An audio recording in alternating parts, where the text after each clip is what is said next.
This is Antigoni from University Radio Bath, and I'm in rough trade in Bristol with the incredible Joy Crookes. Hello. Hi. We're like a relationship vlog. First of all, I have to say that your new single, Early with Jafar, What are you talking about? I played it to you before I put it out, babe. Oh yeah, of course. Yes, exactly. But yeah, it bangs, and we're playing the hell out of it in URB. Tell me about it and the process of making it. Any stories behind it? I mean, as you can probably tell, I love food. I just ate a sandwich in front of you. That's why I keep doing this in my mouth. So I invited him for food because I saw him on Instagram and I loved his music. So I just thought, let me throw out a message. I don't really approach artists like that very much. But he was Irish and my family are Irish. So I was like, okay, I'm sure he's friendly. So I invited him over and I cooked him food. Then it was actually me and my friend, my partner, and we all cooked him a fry-up, like an English breakfast. So I made him food, and we went for a drive around South London, and we came home, and then we just wrote early, and it was the first day I met him, so it was really weird. Yeah. Thank you so much. So you write songs a bit in like an odd way. I can tell, not odd, but just happens. Yeah. Can you remember the first one that you wrote? Yeah. The first song I ever wrote, I was 12, and it was about clouds, and the clouds were a metaphor of bad mental health.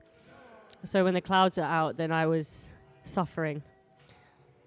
That's so deep for people.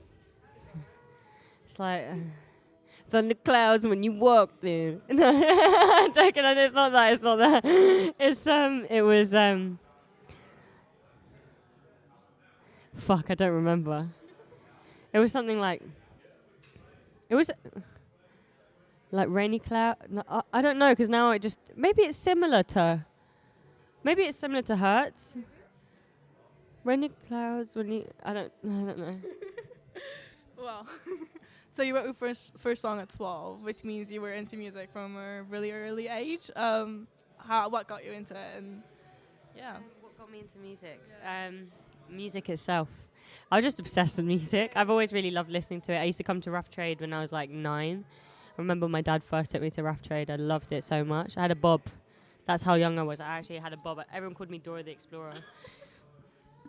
And then I think it's just I love music. I never really thought I would become a musician. I just love music so much. Yeah, okay.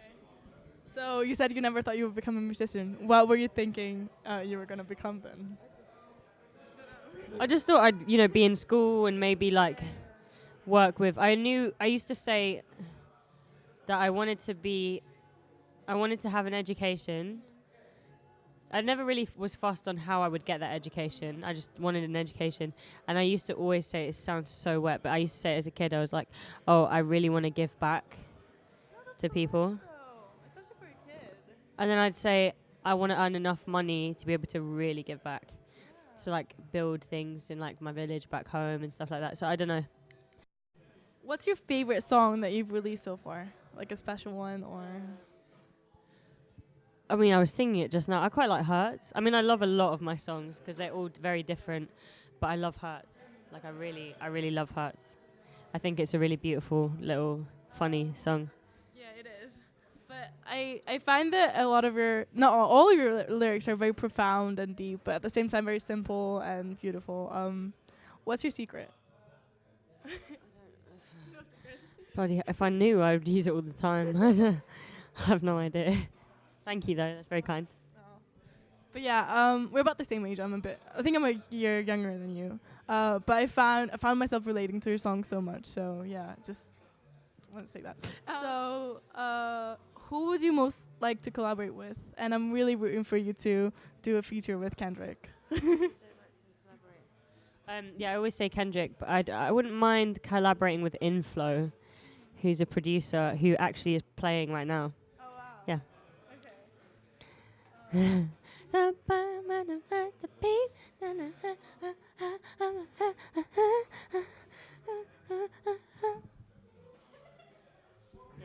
So good. I'm not even joking. I love him. Yeah. But yeah, talking about Kendrick, I really love the medley that you just put up. But I was wondering, can you actually spit some bars? Kendrick bars. Spit Kendrick bars. Yeah.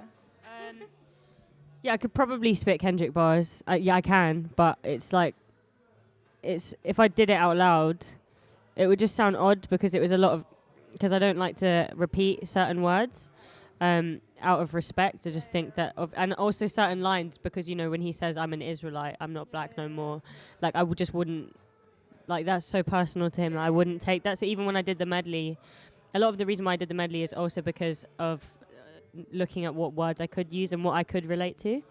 But yeah. So that's a no. What's yeah? Okay. What's your guilty pleasure song? Oh yeah, Ain't No Mountain High Enough. Oh yeah. But that's just the best song ever. It is really good. Yeah.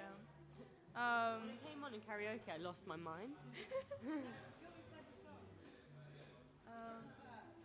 That's Beyonce. That's just that's the dance move I do, but I don't do it like that. I do it like that. You know, you've got it on film.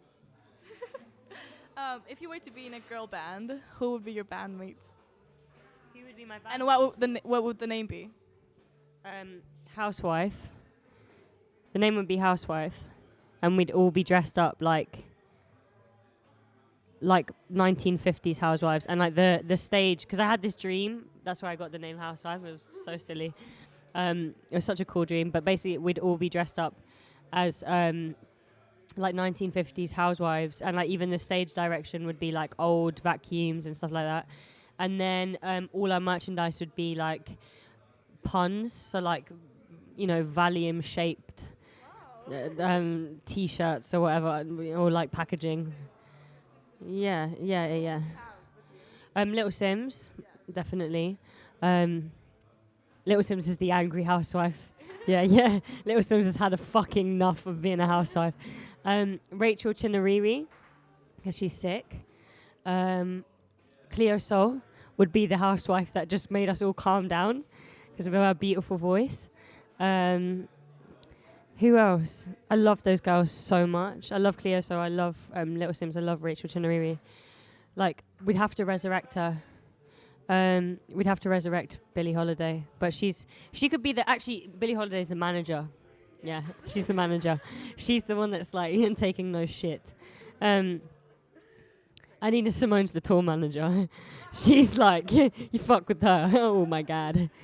Let me just think. I feel like there's another girl. Chinariri. Yeah, no, that would be it. That would be Housewife. Great. Amazing. I mean, you should do that. You know, maybe in a few years. I'd just like to be the sax player in it. Do you play anything else? I mean, you probably do, but what do you play? I play guitar and piano, but I'd love to, like, if I was going to start a band called Housewife of those girls. You would play the saxophone? Yeah. That's so cool. Who would produce the album, though? Quincy. Yes, 100%. I just produce it myself, yeah. How does it feel to be in your first tour? It's been so much fun. I've really enjoyed it. Yeah, I love it. It's so fun. So you're going to Paris, Berlin, a bunch of places. Yeah. What's your dream, like, country, city, whatever, to play? I'd love to play in, like, Bangladesh, because I'm from there.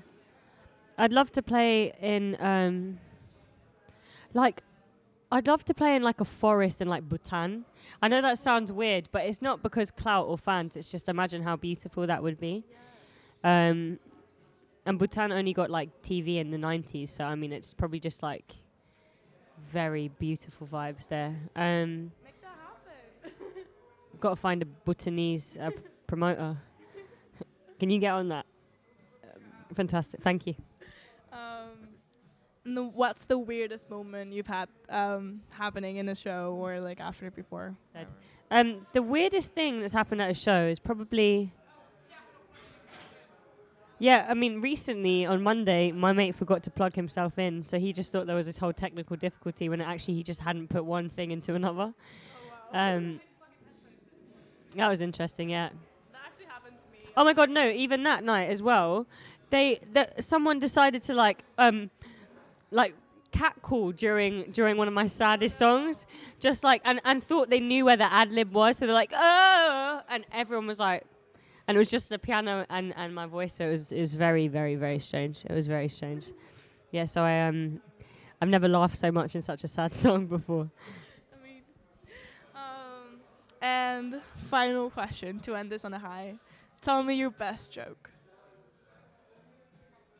Okay, so there's an Irish man, and he's a teacher, and he's asking his class, you know, we're going to have spelling bee, we're going to have this competition, and I'm going to give you these words, and you need to tell me what they mean.